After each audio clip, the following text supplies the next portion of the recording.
Welcome to The Explainer. So glad you're joining us today because we're about to embark on an absolute 24-hour sensory marathon. We are diving headfirst into one of the most dynamic, vibrant, and, quite frankly, fiercely delicious food scenes on planet Earth. Yep, New York City. We're going to see exactly how a single day of eating can completely unlock the history, the culture, and the absolute soul of this unbelievable metropolis. Okay, let's dive into this.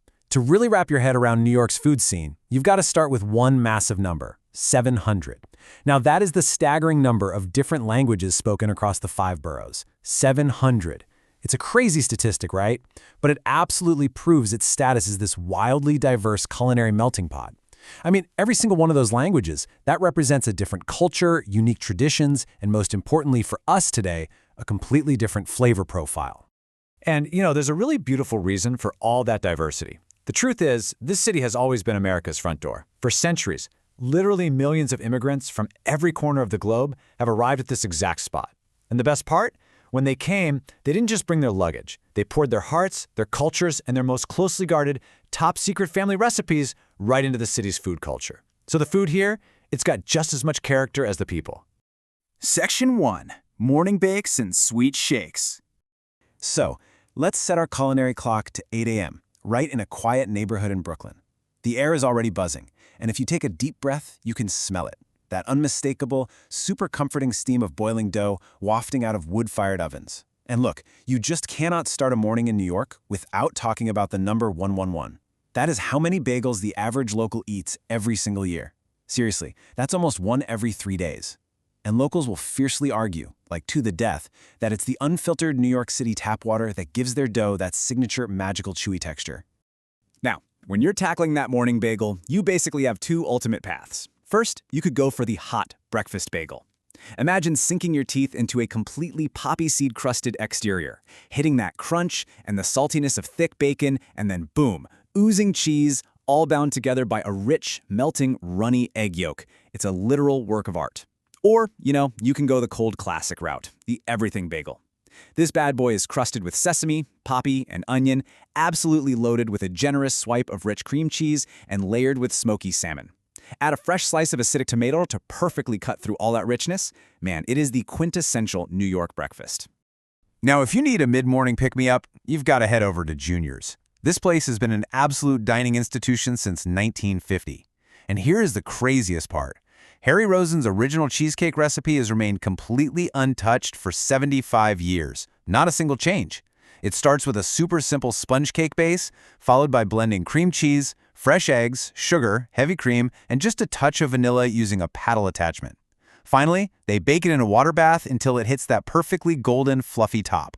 It's basically a masterclass in creating this perfectly crumbly yet creamy harmony.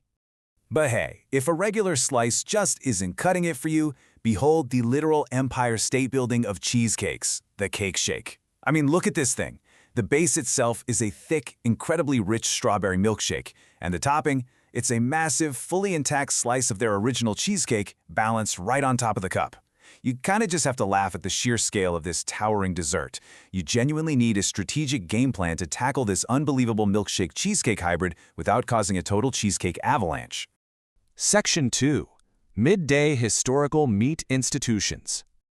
All right, we're moving the clock forward to midday, and you better make sure you've brought your appetite, because our first stop takes us up to the South Bronx. This is home to a massive Puerto Rican community, and specifically to a legendary food stall run by a guy with a machete. Yep, known as La Piranha. We are talking about a massive family-style platter here. It features salty, juicy octopus, rice, and shrimp, just totally encased in chili coriander flavors. But let's be real, the star of the show is the lechon, the roast pork. It is so unbelievably juicy, it practically falls apart if you just shake it. It's seasoned with black pepper, oregano, topped with that puffy, crispy skin, and then, get this, the entire mountain of meat is completely drenched in an intensely aromatic garlic sauce. This loud, happy, award-winning spot, it just beautifully represents the vibrant South Bronx community. Now, what's really interesting about this next slide is the sheer historical weight of the culinary scene we're talking about. Look at this lineup. You've got Katz's Delicatessen, established way back in 1888, Minetta Tavern in 1937, Junior's in 1950, Sylvia's in 1962, and Luigi's Pizza in 1973. I mean, these aren't just restaurants, right? They are quite literally the city's edible DNA. They've been surviving, thriving, and feeding generations of New Yorkers for over a century. And speaking of at 188, let's talk about Katz's famous pastrami process, because this is an absolute mandatory food stop. Their pastrami is cured for up to 30 days. 30 days! That brine and those spices are so deeply embedded into the brisket before it's expertly smoked and steamed. When you step up to order, they slice through that steaming mountain of meat like it's butter, just piling it between two thin pieces of rye bread. Let me tell you, biting into that oily, salty, mustard-covered monument of meat and then immediately chasing it with the sharp crunch of a crisp pickle, it is a sensory experience you will literally never forget. Section 3. Iconic slices and street dogs. As we transition into the fast-paced afternoon, we really have to talk about the food that fuels the hustle. Because affordable, on-the-go food isn't just convenient in New York, it's practically a mandatory religion. But behind all that fast food is a really deep history of grit. As the owner of Luigi's Pizza in Brooklyn explains, my father came here with no money. They worked in sweatshops. My father shoveled snow in the winter until he bought the building. I wanted to share this impartially because it so powerfully grounds the sheer culinary joy of a perfect pizza slice in the gritty, hard-working reality of the immigrant hustle. Every single slice really does represent a dream realized through sheer determination. And the result of all that hard work? Well, it's Luigi's signature slices. We're talking about a pizza that's incredibly fluffy but perfectly crispy on the bottom. There's no goo, no gumminess, just a beautiful tomato sauce and the exact right ratio of cheese. And hey, let's be crystal clear about the etiquette here. Whether you order a plain thin crust or a thick Sicilian slice, folding it straight down the middle is the undisputed classic New York technique for devouring it on the go. Don't even try eating it flat. Now, if you aren't grabbing a slice, you are definitely grabbing a dog. Dan Rossi's street cart, parked right outside the Metropolitan Museum of Art, serves up the absolute ultimate tube steak. We are talking about a heavy, super juicy jumbo hot dog topped with biting, acidic sauerkraut, handed to you piping hot right there on the sidewalk.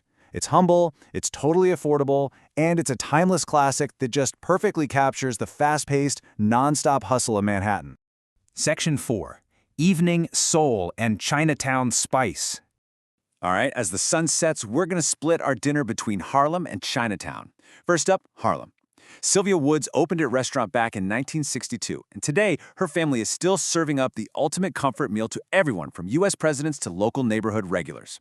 Get ready for this. We're talking freshly fried, incredibly juicy chicken that practically begs to be dashed with a kicking vinegar-based hot sauce. Smoky, perfectly caramelized ribs where the meat literally just falls off the bone. Rich, complex collard greens sautéed with smoked turkey, and to top it all off, a creamy, buttery macaroni and cheese that simply melts in your mouth. Honestly, it's pure, unadulterated soul food. Moving downtown, we plunge right into the crowded, noisy, absolutely electric streets of Chinatown. And this brilliantly illustrates one of my all-time favorite culinary quirks, the pineapple bun. So it's a sweet, fluffy bun, right? Topped with a crusty baked custard and filled with juicy, saucy sweet pork. But here's the kicker. It contains absolutely zero pineapple. None. The name is just a hilarious misnomer. It purely comes from the fact that the crusty, scored baked custard on top bears a really striking visual resemblance to the skin of a pineapple. It's a classic mix-up. And while you're enjoying that bun, you just cannot ignore the aromatic smoke filling the Chinatown streets.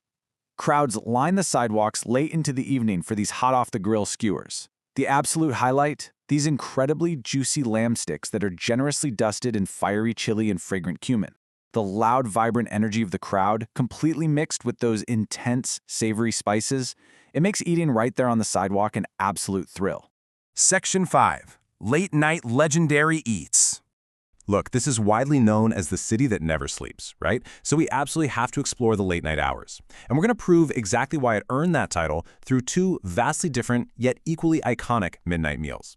First, if you want a sit-down classic, you head to Minetta Tavern, which opened way back in 1937. You walk in, and there is this reverent, almost historical atmosphere to the place. Their legendary burger is a thick, glistening, medium-rare patty. It's cradled in a buttery, soft, toasted bun that brilliantly acts like a sponge to absorb all those rich meat juices. Top that with melted cheddar and sweet caramelized onions embedded right into the meat. Serve it up with fresh, crispy fries. Wow, it is historical perfection on a plate. Then, on the complete opposite end of the spectrum, just a few blocks from Times Square, you will find a massive line winding all the way down the block for Adele's Halal Cart. This cart is a non-stop production line. It starts with a base of crisp salad, warm bread, and intensely fragrant, fluffy red spicy rice. Then, they pile it high with an absolute mountain of smoldering, marinated chicken and tender lamb, raw onions, and crispy fries. But the crucial final step? A massive swirling puddle of creamy white sauce, spicy sauce, and barbecue sauce. It's heavy, it's salty, it's sweet. It is the undisputed ultimate late-night street food. So we've gone from morning bagels all the way to late-night halal carts, and we've really only covered a tiny fraction of what this city has to offer. Eating your way through New York City is quite literally like opening a door to the entire world.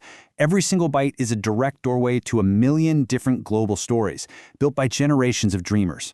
So I want to leave you with this provocative question to think about. If you had just 24 hours to eat your way through the centuries of history and the 700 languages of the world's most diverse city, what would your very first bite be? Thanks so much for exploring with us, and I'll see you in the next explainer.